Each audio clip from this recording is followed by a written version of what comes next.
อายุจักปีอยู่ไหมบ่ซิว่าอยู่1717 ปีกำลังงามเลยกำลังดึงอาบน้ำเซ่บ่หรือว่าน้ำหยังน้ำอยู่เฮือนเนาะกลางคืนน่ะมีผู้บ่าวมาลิ้นบ่เดี๋ยวนี้โอ้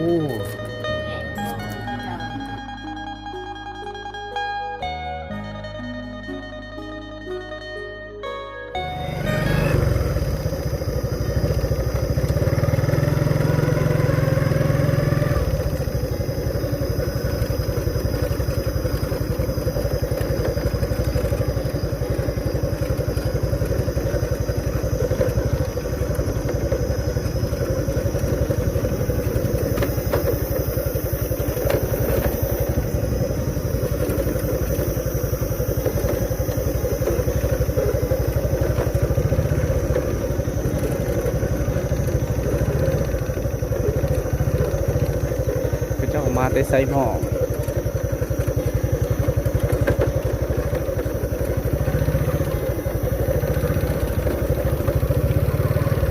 ไกลđâu tất cả là tất cả thì ô ruột đỡ đi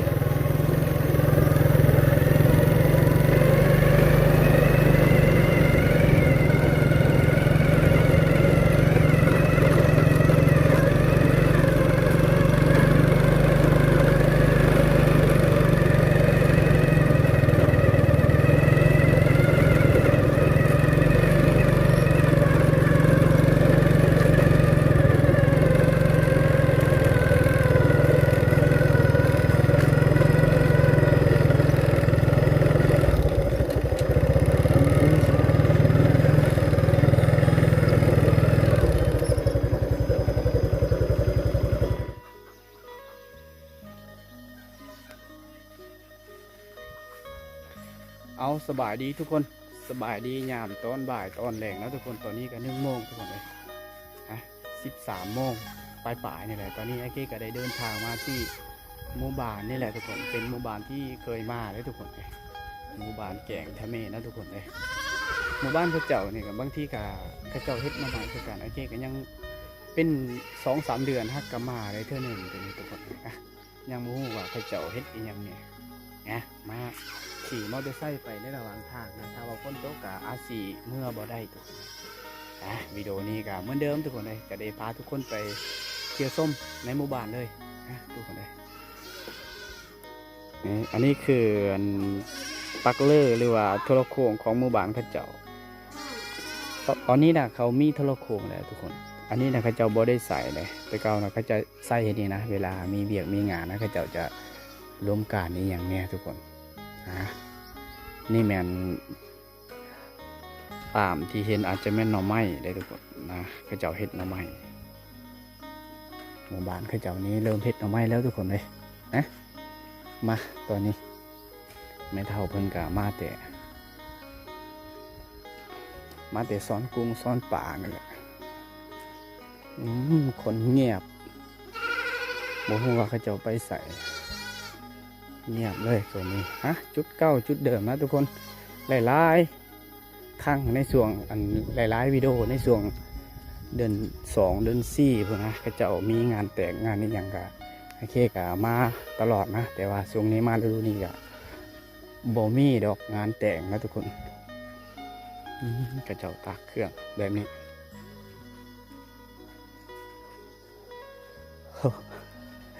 เฮ้ยเด้ออังดอกนี่สีย่างเลาะแถวนี้แหละโอ้ยบ่ค่อยจะเห็นเลยทุกคนบ่ค่อยจะเห็นคนนะเงียบเหลือแต่เหือนไผ่เหือนหมันหยะเลยโอ้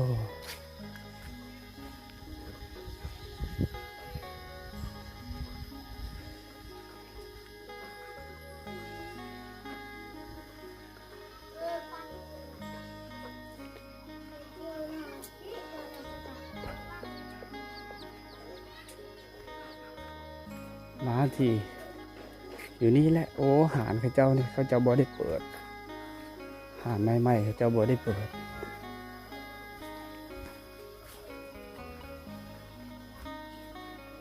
เละกวยเจ้าหานกวยดงวันนั้นตัวนั้นดงบ่หนูปอเนี่ยบ่ก็เละหนูปอ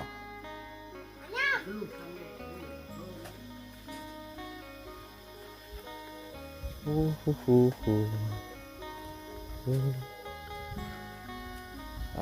แหนเย็นพักผ่อนนี่ไปสีย่างผ่านจุดนั้นนะทุกคนเพราะว่าจุดนั้นก็จะมีเสียงเพลงดังแห้งอยู่ในเหือนเขาเจ้าผู้สาวเลยเปิดเพลงเมื่อกี้ไอ้เคก็จะบ่ได้เข้าไปถ่ายให้ทุกคนได้เบิ่งนะเนื่องจากว่าเสียงเพลงเพิ่นปลายเท่าในโนจ้าที่บ่ปลายเท่าปลายเลี้ยแบะเอาเด็กหน่อยเพิ่นสิขึ้น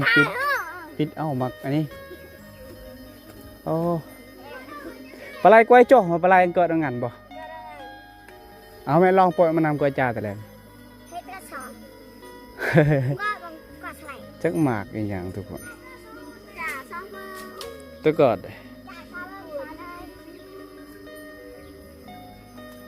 โอ้ยทุกคนเลยทุกคนหูว่าหมากอีกอย่างนี้ไอเคไม่เคยเห็นเลยแต่ว่าเด็กหน่อยเขาเจ้าว่าสีอันนี้มันหมากไม้ป่าที่กินหมากไม้ป่าที่กินได้ทุกคนให้จ้ากลอกมาจ้าสโลวันบ่จ้าสโลวันเลยโอ้ยเสียงเพลงดังเนี่ยบกอยู่ทางคุณทุกคนเบิ้งเนาะมันจิกมันเงียบ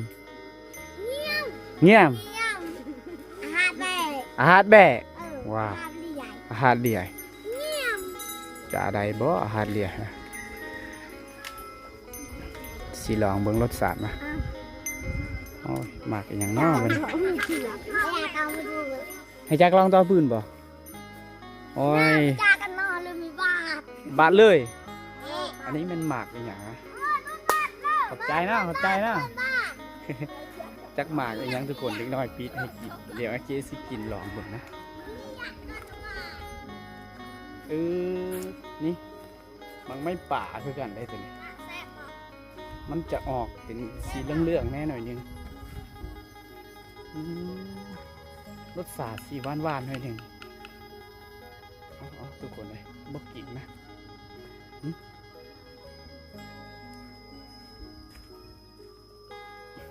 แกะเปลือก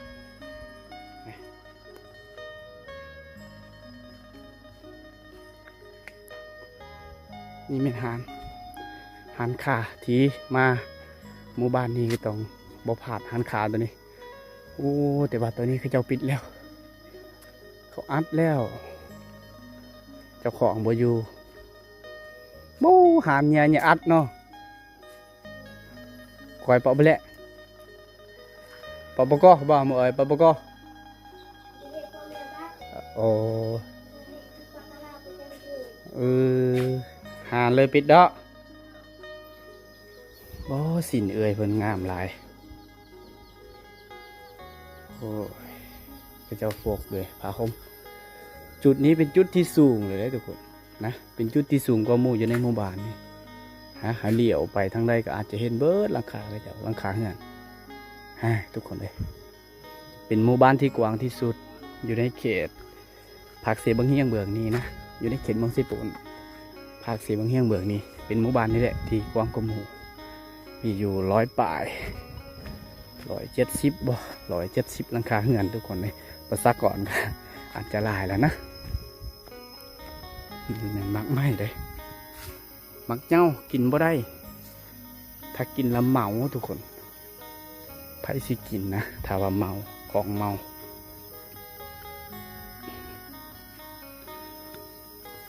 ยังอีกหางขาอยู่ปุ่น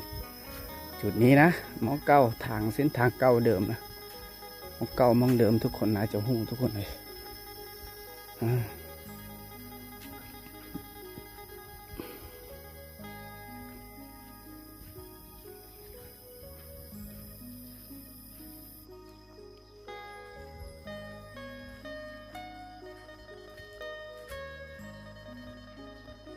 หัวควายก็จะเริ่มคือจะไล่เมื่อบ้านแล้วทุกคนเลย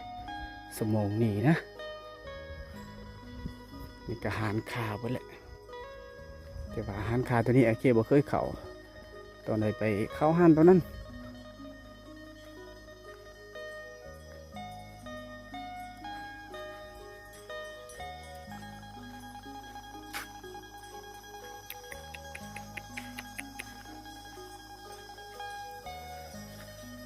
มีน้ำประปามีแทงน้ำโอ้ข้าเจ้าใส่น้ำสะอาดได้โอ้ยทุกคนเลยดิครบสุด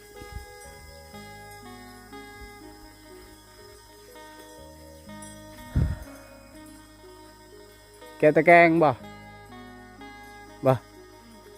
ตะแกงแม่ไงโอ้ใช้ลำตะแกงโบนลำง่ายแกะตังหวีดฮะเออสิเบิ่งอันนี้ก่อนทุกคนนี่คือแสงโซลาร์เซลล์นะเขาเจ้าใส่พลังงานแสงโซลาร์เซลล์เฮ็ดนำตัวนี้โอ้ยสบายเลยทุกคนโดยที่บ่ต้องได้ใส่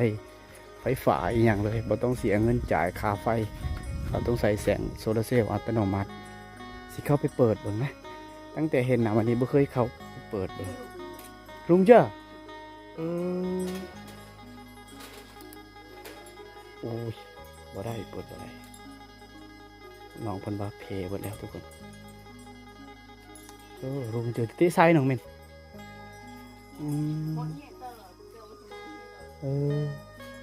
เอาน้ำเพหมดเลยทุกคนเพเบิดโอ้แดดไรเข้าห้างก่อนเข้าหันขาก่อนหันขาที่สะอาดนะสะดวกซื้อแต่ว่าเสียดายที่หันอยู่นอกๆนะทุกคนถ้าว่าอยู่ในระหว่างใจกลางบ้านโอ้ยคือสิโอเคเลยทุกคน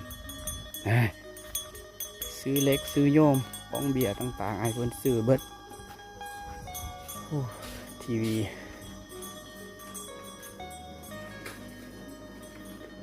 จากขนมว้าย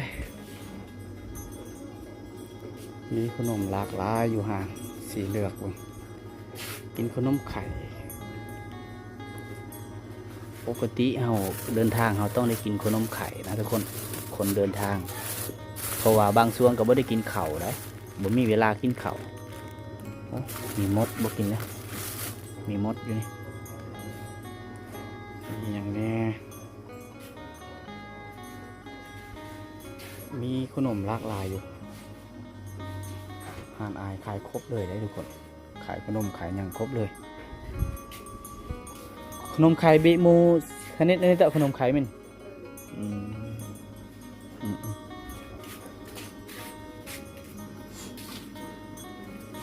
จากขนมตะบนไข่เอาขนมตัวนี้ขนมเวียดตัวนี้มานำมาได้ไหนขนมมานำ2,000โอ้4,000ว้ายทุกคนเลยผ่านไป2 นาทีแล้วทุกคนตอนนี้ไอเคไปพักบึดนึงอยู่ในหาดอายนะตอนนี้ก็ซีลุยอีกหันขาหนึ่งนะทุกคนหันขาอีกหันหนึ่งยุบพุ่นทุกคนเลยมาบรรยากาศกลางเว้นกำลังแดดเลยไอเคก็จะทนแดดให้ทุกคนได้เบิ่งนะ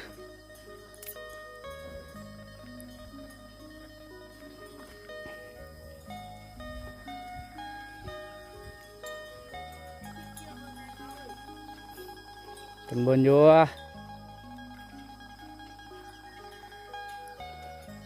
หนองทุกคนกลางคืนมีเขียดมันต้องมีนะกลางคืน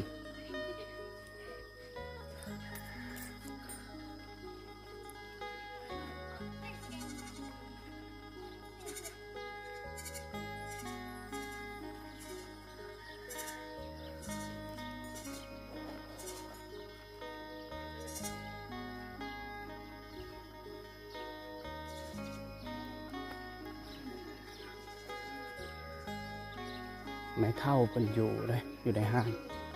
มีแต่เพิ่นนั่นแหละเฝ้าห้างช่วงนี้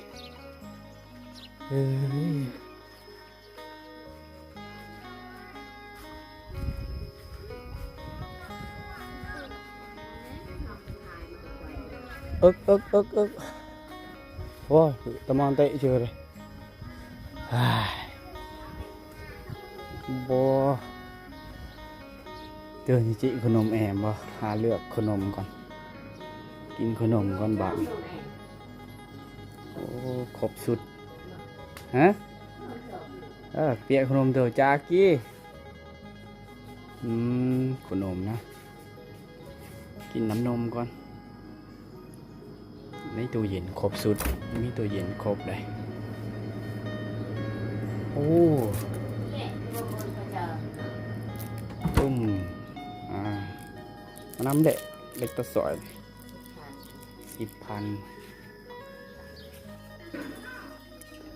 ผ่านไปอีก1 นาทีนะทุกคนเลยโอเคก็ได้พักอยู่หาดนี้เก่านะมาหมู่บ้านนี้ต้องได้พัก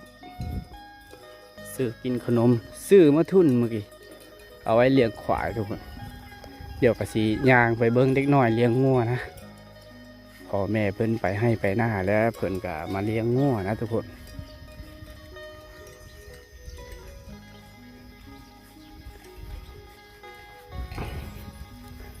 โอ้ยเลี้ยงงัวก็สบายเลยทุกคนลิ้นแต่โทรศัพท์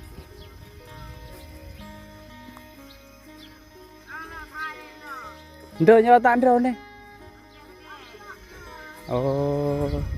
ข้าเจ้าอยู่เลี้ยงงัวอยู่ดีได้ทุกคนสบายดอกแกะตะแกรงเจาะเกมโอ้ตักโอ้มึงเกมยังบ่เจาะวะ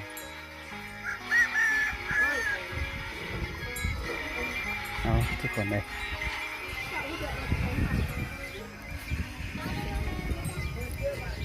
เดี๋ยวไอ้เค้กสีย่างกลับคืนจุดเก่านะทุกคนข้าเจ้าเลี้ยงงัวเลี้ยงควายแล้วก็เจ้าลิ้นโทรศัพท์แต่เลี้ยงก็เลี้ยงสบายอยู่นะเลี้ยงอยู่ในหมู่บ้านนี่เลยทุกคนนี่แหละเด็กน้อยอยู่ในเขตชนบทนะทุกคนเลยมันก็ต้องรู้จักสิ่งนี้นะ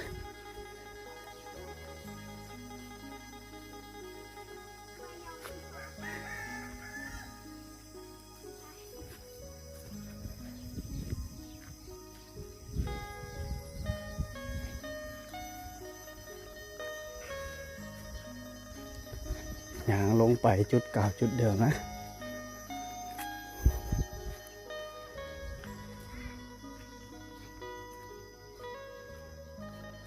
แดดอ่อนหลายทุกคนเลย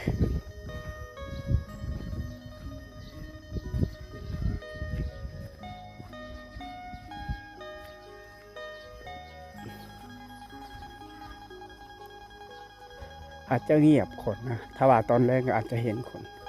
แต่ว่าช่วงนี้เงียบหลาย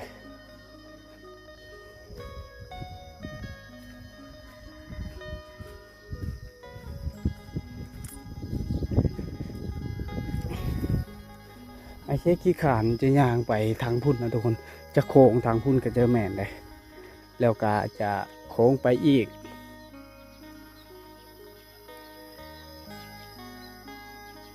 แล้วก็จะโค้งไปอีกขึ้นไปอีกน้อยนึงก็จะฮอดหมู่บ้านน้องแอหมู่บ้าน5 หลังคานะทุกคนแต่ว่าช่วงนี้น้องแอบ่ได้อยู่เฮือนไอ้เคก็เลยบ่ได้ไปนะถ้าว่าน้องแออยู่เฮือนเมื่อใดไอ้เคจะได้ไปถ่ายให้ทุกคนได้เบิกนะไปถามน้องเพื่อนทุกคนเลยช่วงนี้นะน้องเพื่อนออก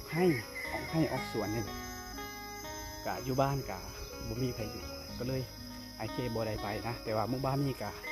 เป็นหมู่บ้านน้องแอแหละทุกคนนะแต่ว่าวิดีโอนี้ไอเคมาคนเดียวนะมาสุดก้อนค่ะจะมากับบ่าวซารีบ้านหน้าทุกคน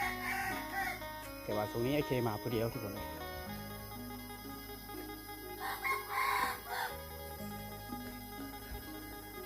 โอ้จุดนี้เย็นดีเลยเบ้ามักกล้วยกำลังเป็นมากเลย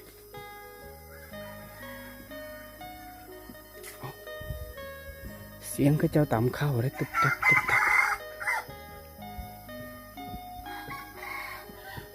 นี่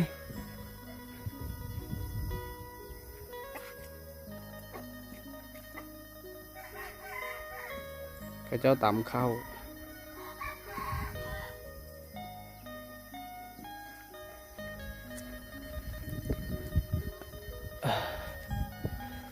เอ้ย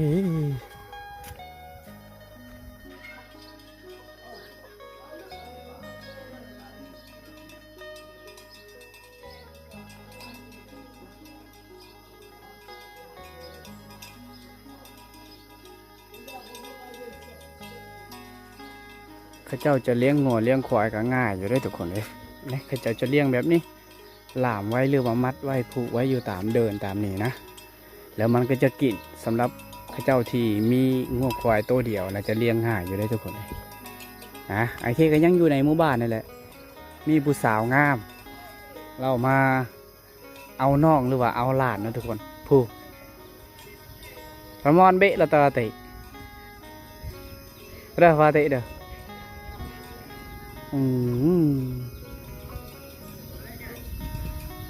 ตอนนี้แ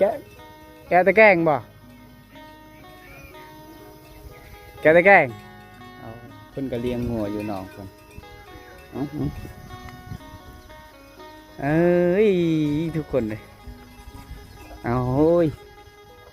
เพิ่งได้เห็นผู้สาวงามในหมู่บ้านนะนี่เป็นสิ้นน้องเพิ่นนี่แหละเฮ็ด โอ้เอ็ดมอนบ่เอ็ดมอนอ๋อตอนนี้อายุจักปีอยู่ไหมบ่เชื่อว่าอยู่17 ปีกำลังงามเลยกำลังตึงกำลังตึงมากกำลังมีคนแอบสอบแอบหมักนะทุกคน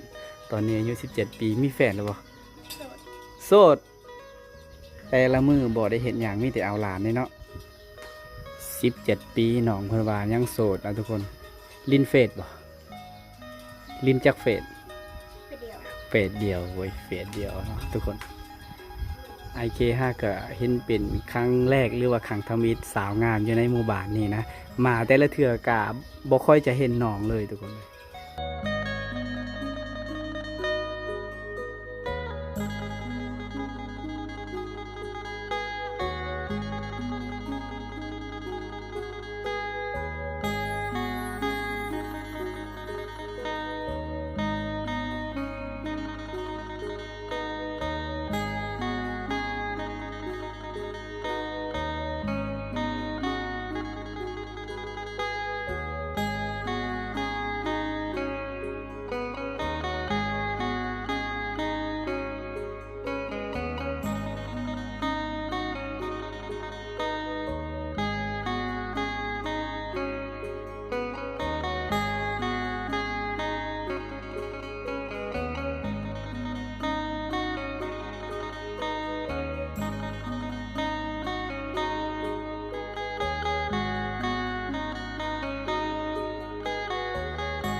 จัดเว้นเท่าไหร่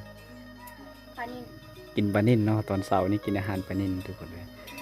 น้องว่าวลาวแจ้งขนาดเพราะว่าน้องเคยไปเฮ็ดเวียกอยู่เมืองหรือว่าอยู่เวียงอยู่สวรรค์นะทุกคนว่าวลาวแบบแจ้งเลยโอ้ยงามแห้งยิ้มก็งามนี่น้องคนว่าโสด50%นี่แสดงว่าน้องนะมีคนอยู่ในใจแล้วนะทุกคนเลยแต่ว่าไอ้เคก็แห้งดีนะว่าพี่นาจะได้ถ่ายคลิปงานแต่งของน้องเพิ่นนะทุกคนนะติดตามน้องคนนี้แล้วทุกคนเลยตอนนี้ไอเคก็ยังอยู่น้ำหนองเพิ่นนะทุกคนเลยตอนนี้น้องสิไปอาบน้ำเวลาจักโมง5 โมงอาบน้ำเซ่บ่หรือว่าน้ำหยังน้ำอยู่เฮือนเนาะโอ้ทุกคนเลยน้ำอยู่เฮือนน้องเพิ่นว่านะถ้าว่าอาบน้ำเซ่ก็ยังงามนะ อาบน้ำอยู่เฮือนก็งามน้ำเซ่ก็งามทุกคนเลยนะโอ้กลางคืนน่ะมีผู้บ่าวมาลิ้นบ่เดี๋ยวนี้บ่มีแต่แชทเอาหรือว่าเนี่ยเด้อ๋อเห็นได้มีแฟนจังว่าได้อยู่นำกันนะทุกคนเลยเอานี่แหละน้องเพิ่นว่าโสด 50%แสดงว่าน้องเพิ่นกะใกล้สิแต่งงานนะทุกคนใกล้สิแต่งงานเร็วๆนี่นะเดือน12หรือว่าเดือน1เดือน2 2026 ประมาณนั้นแหละทุกคนเลยตอนนี้น้องเพิ่นกะอยู่เฮือนเอาหลานนะทุกคนเลยเวลาว่างๆน้องเพิ่นก็สิไปหลังจากแล้วเวียกแล้วงานน้องเพิ่นก็สิไปเฮ็ดเวียกต่ออยู่เมืองหรือว่าอยู่เมืองบ่เซโปนนี่บ่สวรรค์ทุกคนเลยอุ้ยไอ้เก๋ก็เคยเห็นฮอตบ่เคยเห็นฮอตทางสวรรค์น้องเพิ่นไปฮอตสวรรค์อีหยังเลยเอาเด้อขอบใจโอ้ยบาย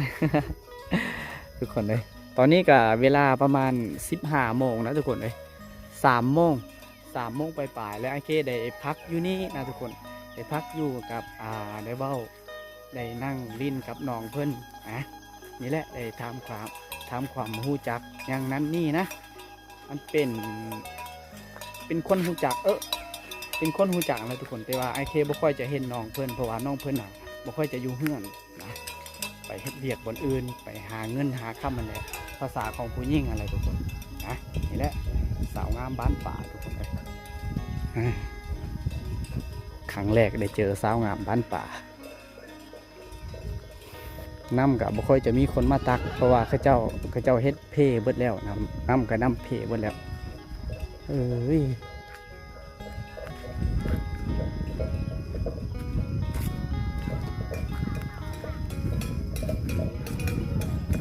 ตาเราแกะตะแกรงมันแกะตะเรียผักผ่อนไปเอิญต้นตาหนงงาน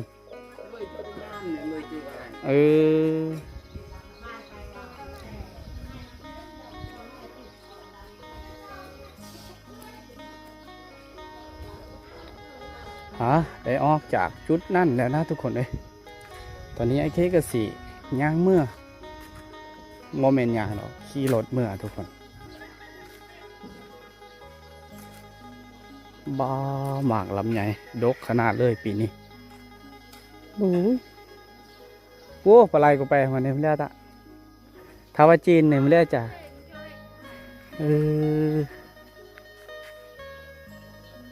หนุ่มพอแห้งได้เพอร์ซิจีนวิญญาณเท่าเล็กตาบังอยู่เนาะมุงตาบังไปน้องตาเชื่อบังแต่บังตีไปบังจ่าเนี่ยหน้ากาบังจ่ามาบังเหาะเลยบังกษัตริย์บังประเทศกลึงตาประวิเลแล้วต้นเบิร์นโอ้เม่นโจ้กี่สวยเงียบดงมาเนี่ยเงียบบ่เปาะบ่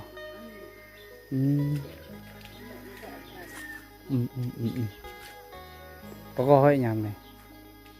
ต้นเลี้ยนดง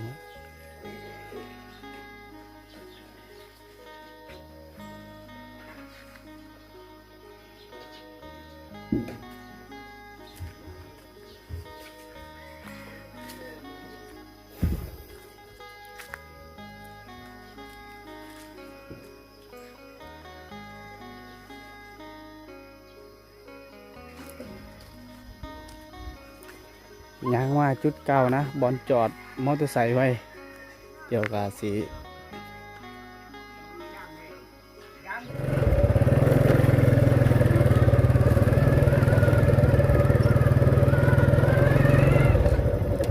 ตอนนี้ก็กำลังขี่รถออกจากหมู่บ้านนะทุกคนเลย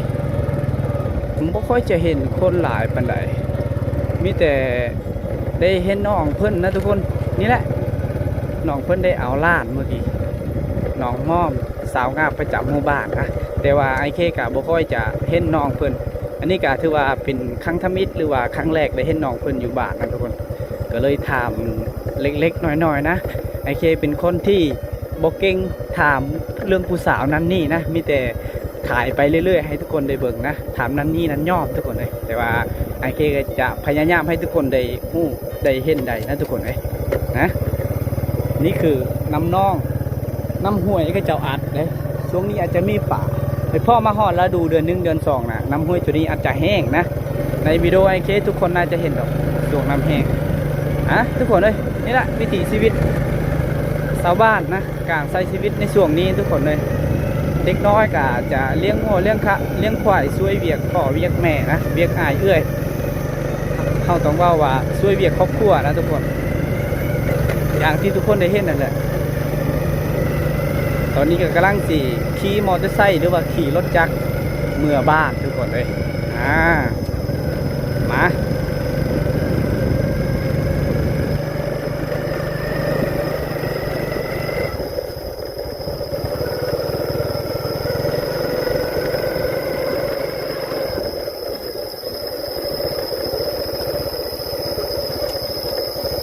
ถ้าว่าฝนตกบางทีก็จะไปบ่ได้เลยทุกคนแต่ว่าช่วงนี้มันใครๆแน่